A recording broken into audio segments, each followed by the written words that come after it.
ഇപ്പോൾ കുട്ടികളൊക്കെ വഴക്കിടുന്ന സമയത്ത് ഞാനിങ്ങനെ സാറിൻ്റെ അടുത്ത് ഇങ്ങനെ ഡൗട്ട് ചോദിക്കും. ഇങ്ങനെ എനിക്ക് ഭയങ്കര ഡൗട്ടായിരുന്നു ഇങ്ങനെ കുട്ടികൾ വഴക്കിടുന്നതും അങ്ങനെയൊക്കെ ആകുമ്പോൾ എനിക്ക് എന്നെ ഭയങ്കര ഒരു വിഷമിപ്പിക്കുന്ന കാര്യമായിരുന്നു.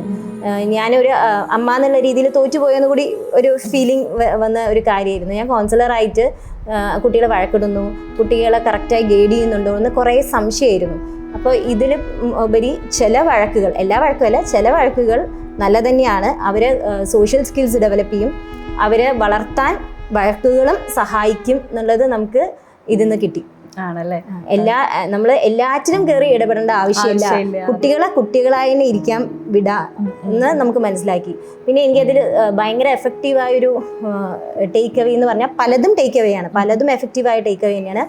അതിൽ നമ്മൾ കുട്ടികളെ വന്നിട്ട് ഒരു തെറ്റ് ചെയ്താൽ, ഒരു കുറ്റവാളി തെറ്റ് ചെയ്താൽ കൂടി നമ്മൾ അവർക്ക് സമയം കൊടുക്കണം. പക്ഷേ ഒരു ലേ പേഴ്സൺ എന്ന് പറഞ്ഞ സ്ഥിതിക്ക് സാധാരണ ജീവിതത്തിൽ നമ്മൾ അങ്ങനെയല്ല ചെയ്യുന്നത്. തെറ്റ് ചെയ്താൽ ഭയങ്കര വലിയ ചെയ്തുകൂടാൻ പറ്റാത്തത് വളരെ വലിയതായിട്ട് നമ്മളത് മാനിപ്പുലേറ്റ് ചെയ്യാറുണ്ടോ എന്ന് കൂടി എനിക്ക് തോന്നിയിട്ടുണ്ട്. ഒരു സ്റ്റേജിൽ വന്ന് കാണിക്കുന്നത് പോലെയും അതിനെ ഭയങ്കര ഒരു നല്ല കാര്യം ചെയ്യുമ്പോൾ നമ്മളത് അത്ര അപ്രിഷ്യേറ്റ് ചെയ്യുന്നില്ല. പക്ഷെ ഒരു തെറ്റ് ചെയ്താൽ അതിനെ ബ്ലോ അപ്പ് ചെയ്യാറുണ്ട് എന്ന് എനിക്ക് തോന്നാറുണ്ട്.